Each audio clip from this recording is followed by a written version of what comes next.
शनि श्यामा प्यारी की, गिरधर कृष्ण मुरारी। बच्चा नारायण दास, बच्चा नारायण दास, नैंडे जो गुरु जी। यह नगर देख रहे हो, दूर से ही कितना सुंदर प्रतीत होता है। देख, कुछ भिक्षा उच्छा मिले तो ठाकुर जी को भोग लगे। क्यों गुरुजी, यह नगर तो नारायण के अवसर से अति ब्यूटीफुल लग रहा है। अब जो है सो है, मगर भिक्षा भी ब्यूटीफुल मिले तब तो आनंद ही आनंद होए। तो तुम एक काम करो, तुम पश्चिम की ओर जाओ और बच्चा गोवर्धन दास तुम पूरब की ओर जाओ, और जो कुछ भी सीधी सामग्री मिले वो शालिग्राम जी को बाल भोग से दो और हमारा कल्याण हो। जी गुरुजी, मैं बहुत सी भिक्षा लाता हूँ। यहाँ के लोग तो बहुत मालदार दिखाई पड़ते हैं। आप बिल्कुल चिंता ना कीजिए। देख बच्चा, ज्यादा लोभ मत करना। एक बात याद रखो कि लोभ पाप का मूल है, लोभ मिटावत मान, लोभ कभी नहीं कीजिए, यहाँ में नरक निधान। बोलो गुरुजी महाराज की जय। गुरुजी महाराज की जय। चला चला चला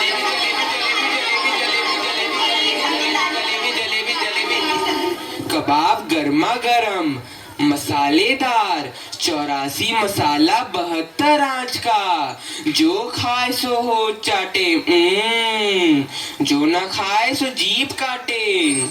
ले कबाब का ढेर, बेचा टके से। गोल गोल से रंग बिरंगे लाया हूँ मैं गुब्बारे, गोल गोल से रंग बिरंगे लाया हूँ मैं गुब्बारे, गुब्बारे लाया हूँ मैं, गुब्बारे लाया हूँ, गुब्बारे लाया हूँ मैं, गुब्बारे लाया हूँ। गुब्बारे का ढेर, बेचा टके सेर। हो चना जोर गरम, चना जोर गरम, बापू मैं लाया मजेदार चना जोर गरम। वो चने बनावे घासी राम, जिनकी झोली में दुकान, चन्ना चुरमुर चुरमुर बोले, बापू खाने को मुंह खोले। वो चना जोर गरम, बापू मैं लाया मजेदार चना जोर गरम। वाह वाह, क्यों माई, भाजी कितने सेर? आलू, प्याज, नेनुआ, मुरई, मिर्चा, साग सब टके सेर। राशन ले लो टके सेर। आटा, दाल, लकड़ी, घी, चीनी सब टके सेर। क्यों भाई बनिए, आटे कितने सेर? टके सेर। और चावल? टके सेर। घी? बाबा जी सब टके सेर। सब टके सेर? सचमुच? हाँ महाराज, क्या झूठ बोलूंगा। जलेबियां गर्मा गर्म, घी में गरक, चीनी में तरातत, चाशनी में चबाचब, ले भूर का लड्डू। जो खाए सो पछताए, जो ना खाए वो भी पछताए। रेवड़ी कड़ाका, पापड़ पड़ाका, ऐसी जात हलवाई जिसके 36 काम है भाई। सब सामान ताजा, खाजा ले खाजा, टके सेर खाजा। क्यों भाई हलवाई, मिठाइयाँ कितने सेर दे? बाबूजी लडुआ, गुलाब जामुन, जलेबी सब टके सेर। सब टके सेर? सचमुच मस्खरी तो नहीं करते? नहीं बाबूजी, इस नगरी की चाल ही यही है, यहाँ सब सामान टके सेर ही बिकता है। अच्छा, तो इस नगरी का नाम क्या है? अंधेर नगरी। और राजा का? चौपट राजा। वाह वाह वाह वाह, बड़ा आनंद है। अंधेर नगरी, चौपट राजा। तो बाबूजी कुछ लेना देना हो तो लो दो। बच्चा भिक्षा मांगकर 7 पैसे लाया था, उसी से 3.5 सेर मिठाई दे दे तो गुरु चेले का भला हो। अंधेर नगरी, चौपट राजा, टके सेर बाजी, टके सेर खाजा। अंधेर नगरी, चौपट राजा, टके सेर बाजी, टके सेर खाजा। राम भजो राम भजो राम भजो राम, राम भजो राम भजो राम भजो राम, राम भजो राम भजो राम भजो राम, राम भजो राम भजो राम भजो राम। अंधेर नगरी, चौपट राजा, टके सेर भाजी, टके सेर खाजा। अंधेर नगरी, चौपट राजा, टके सेर भाजी, टके सेर खाजा। बच्चा गोवर्धन दास, बता क्या लाया? मुझे तो गठरी भरी मालूम पड़ रही है। गुरुजी महाराज, बड़ा माल लाया हूँ, 3.5 सेर मिठाई। देखूं बच्चा? इम्पॉसिबल। वाह वाह वाह वाह, इतनी सारी मिठाइयाँ कहाँ से लाया? किस धर्मात्मा से भेंट हुई? गुरुजी महाराज 7 पैसे भीख में मिले थे, उसी से इतनी मिठाई मोली। बच्चा नारायण दास ने तो मुझसे कहा था कि यहाँ सब सामान टके सेर बिकता है। हमने उसकी बात का विश्वास नहीं किया। बच्चा, यह कौन सा नगर है और इसका राजा कौन है? गुरुजी, हमारी सारी जनता को पता है, आपको ना पता? यह है अंधेर नगरी चौपट राजा टके शेर बाजी टके शेर खाजा। तो बच्चा, ऐसे नगर में रहना उचित नहीं है। देश नहीं है, 2 पैसे पास होने पर पेट भर जाता है, और नगरियों में दिन भर भिक्षा मांगो तो उपवास रहना पड़ता है। मैं तो इस नगरी को छोड़कर नहीं जाऊंगा। आपकी कृपा से कोई दुख ना होगा महाराज। अब तो मैं इस नगर में एक क्षण भी नहीं रहूंगा। देख, मेरी बात मान, नहीं तो पीछे पछताएगा। मैं तो जाता हूँ, पर इतना कह दे रहा हूँ कि जब भी कोई संकट पड़े मेरा स्मरण जरूर करना। प्रणाम गुरुजी, मैं आपका नृत्य ही स्मरण करूंगा। अंधेर नगरी के चौपट राजा पधार रहे हैं। लीजिए महाराज, पीजिए महाराज।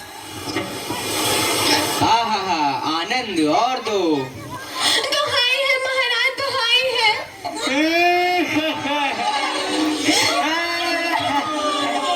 मेरा न्याय हो। तुम्हारा न्याय यही होगा, और ऐसे होगा जैसे यम के यहाँ भी नहीं होता। बोलो क्या हुआ? महाराज, कल्लू बनिया की दीवार गिर पड़ी, सो मेरी बकरी उसके नीचे दब गई। दुहाई है महाराज, मेरा न्याय हो। मंत्री, जाओ अभी कल्लू बनिया की दीवार को ले आओ। महाराज, दीवार नहीं लाई जा सकती। मंत्री, उसके भाई, लड़के, दोस्त जो भी मिले उसे पकड़ लाओ। अरे महाराज, दीवार ईंट चून की होती है, उसका कोई भाई बेटा नहीं होता। अच्छा, तो जाओ कल्लू बनिया के पकड़ लाओ। कल्लू बनिया को लाया जाए। कल्लू बनिया हाजिर हो। महाराज की जय हो। क्यों रे बनिए, पुदीने की धनिये, इसकी चक्री कैसे मर गई? बोल। महाराज, चक्री नहीं बकरी। हाँ वही यार। महाराज, मेरा कुछ दोष नहीं, कारीगर ने ऐसी दीवार बनाई कि गिर पड़ी। मंत्री, इस लल्लू को निकालो और कारीगर को पकड़ लाओ। इस लल्लू को ले जाओ और कारीगर को लाओ। कारीगर हाजिर हो। महाराज, मेरी जय हो। क्यों रे कारीगर, तेने दीवार ऐसी क्यों बनाई कि दीवार गिर गई और मकड़ी मर गई? बोल। महाराज, मेरा कुछ कसूर नहीं, उस चूने वाले ने ऐसा बोधा चूना बनाया कि दीवार गिर पड़ी। अच्छा, इस कारीगर को ले आओ। नहीं नहीं, कारीगर को निकालो और चूने वाले को पकड़ लाओ। कारीगर को ले जाओ और चूने वाले को लाओ। चूने वाला हाजिर हो। महाराज की जय हो। क्यों बे खैर सुपारी चूने वाले, इसकी ककड़ी कैसे मर गई? बोल। महाराज, हमारा कुछ कसूर नहीं, वो भिस्तिया चूने पानी ढेर दे दिए, इसी की दीवार कमजोर हो गई। अरे अरे अरे मंत्री, इस चुन्नी लाल को निकालो और भिस्ती को पकड़ लाओ। इसे ले जाओ और भिस्ती को लाओ। भिस्ती हाजिर हो। क्यों बे भिस्ती, गंगा जमुना कश्ती, तेने चूने में इतना पानी क्यों दिया कि दीवार गिर गई और कल्लू बनिया दब गया? महाराज, गुलाम का कोई कसूर नहीं, उस कसाई ने मसक इतनी बड़ी बना दी कि उसमें पानी ज्यादा आ गया। महाराज, मुझे माफ करो महाराज। मंत्री, इस भिस्ती को निकालो और कसाई को पकड़ लाओ। भिस्ती को ले जाओ यार, कसाई को लाओ।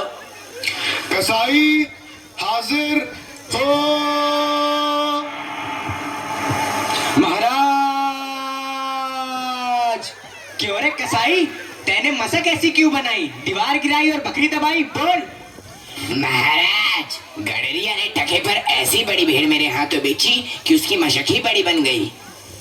मंत्री, इस खबीज के बच्चे को निकालो और जाओ गडरिये को ले आओ। इसे ले जाओ और गडरिये को लाओ। गडरिया हाजिर हो। महाराज की भय हो। क्यों रे गडरिये, तेने इतनी बड़ी भेड़ क्यों बेची कि दीवार गिर गई और बकरी मर गई? बोल।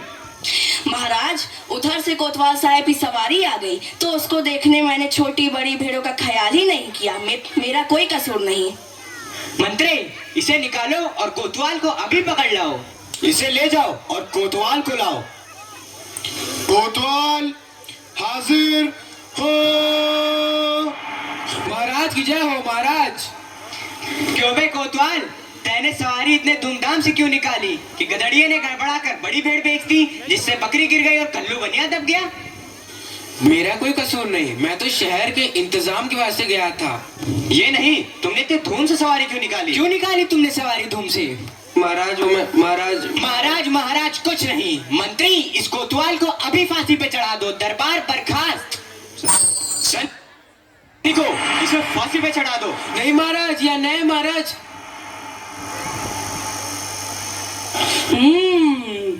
गुरुजी ने तो हमको यहाँ रहने से मना किया था। माना कि देश बुरा है, पर अपना क्या, अपन किसी राजकाज में थोड़ी ना है कि किसी बात का डर हो। रोज मिठाई चबाना और मजे से आनंद उठाना। चल वहां में आगे मत आया, आज पूरी हो गई। बाबा जी चलिए, नमो नारायण कीजिए। हैं? यह आफत कहाँ से आई? अरे भाई, मैंने तुम्हारा क्या बिगाड़ा है जो मुझे पकड़ते हो? आपने बिगाड़ा है या बनाया है, इससे क्या मतलब। अब चलिए फांसी पर चलिए। फांसी? अरे बाप रे बाप, फांसी? मैंने किसकी जवान लूटी है कि मुझको फांसी? मैंने किसके प्राण मारे हैं जो मुझको फांसी? आप बड़े मोटे हैं, इस वास्ते आपको फांसी होगी। मोटे होने से फांसी? ये कहाँ का न्याय है? अरे फकीरों से हंसी नहीं की जाती। बात यह है कि कल कोतवाल साहब को फांसी का हुक्म हुआ था। जब फांसी देने को ले गए तो फांसी का फंदा बड़ा हुआ, क्योंकि कोतवाल साहब दुबले हैं। हमने इस पे महाराज से अर्ज किया कि किसी मोटे आदमी को पकड़कर फांसी दे दें। इस वास्ते तुमको ले जाते हैं कि कोतवाल के बदले तुमको फांसी दें।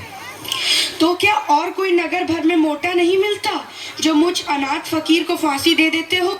इसमें दो बातें हैं। पहली, राजा के न्याय से कोई मोटाता नहीं। दूसरी, अगर मोटा जाए तो दरबार में जाके न जाने क्या बोले, इस वास्ते आपको फांसी होगी। दुहाई हो परमेश्वर की, यहाँ बड़ा ही अंधेर है। अरे गुरुजी महाराज का कहना मैंने ना माना, उसी का फल मुझे अभी भोग है। गुरुजी कहाँ हो? कृपया मेरे प्राण बचाओ। हाय, मैंने गुरुजी का कहना ना माना, उसी का फल है ये। गुरुजी कहाँ हो? बचाओ। अरे बच्चा गोवर्धन दास, तेरी यह क्या दशा हो गई है? गुरुजी, दीवार के नीचे बकरी दब गई, सो इसके लिए मुझे फांसी देते हैं। गुरुजी बचाओ। अरे बच्चा, मैंने तो पहले ही कहा था कि ऐसे नगर में रहना ठीक नहीं है। तूने मेरा कहना नहीं सुना। कोई चिंता नहीं, नारायण सब समर्थ हैं। और सुनो, मुझे मेरे शिष्य को एक उपदेश देना है। तुम लोग तनिक किनारे हो जाओ, और अगर मेरा कहना नहीं सुने तो समझ लो तुम्हारा भला नहीं होगा। नहीं महाराज, हम लोग हट जाते हैं, आप बेशक उपदेश दीजिए। तब तो गुरुजी हम ही फांसी चढ़ेंगे। नहीं बच्चा, मुझको चढ़ने दे। नहीं गुरुजी, हम फांसी चढ़ेंगे। नहीं बच्चा, हम इतना समझाया, नहीं मानता। हम बुड्ढे भाई, हमको चढ़ने दे। अरे भाई, यह क्या माजरा है, कुछ समझ नहीं पड़ता। हम भी नहीं समझ सकते कैसी गड़बड़ है। क्या गोलमाल है? महाराज, गुरु कहता है मैं फांसी चढ़ूंगा, शिष्य कहता है मैं फांसी चढ़ूंगा। बाबूजी, आप काहे को फांसी चढ़ना चाहते हो? महाराज, इस वक्त ऐसी साइट है कि जो मरेगा सीधा वैकुंठ जाएगा। अरे बाबा जी, तब तो हम भी फांसी चढ़ेंगे। हमको तो हुक्म है, हम ही फांसी चढ़ेंगे। अरे दीवार तो हमारी वजह से गिरी थी, फांसी तो हम चढ़ेंगे। अरे हम चलेंगे। राजा कौन? आप सरकार। तो वैकुंठ जाने का हक किसका? आप सरकार। तो मंत्री चढ़ाओ हमको फांसी। अरे चलिए महाराज। जहाँ ना धर्म, ना बुद्धि, ना नीति, ना सूजन समाज, तो ऐसी अपूही नसे जैसे चौपट राज।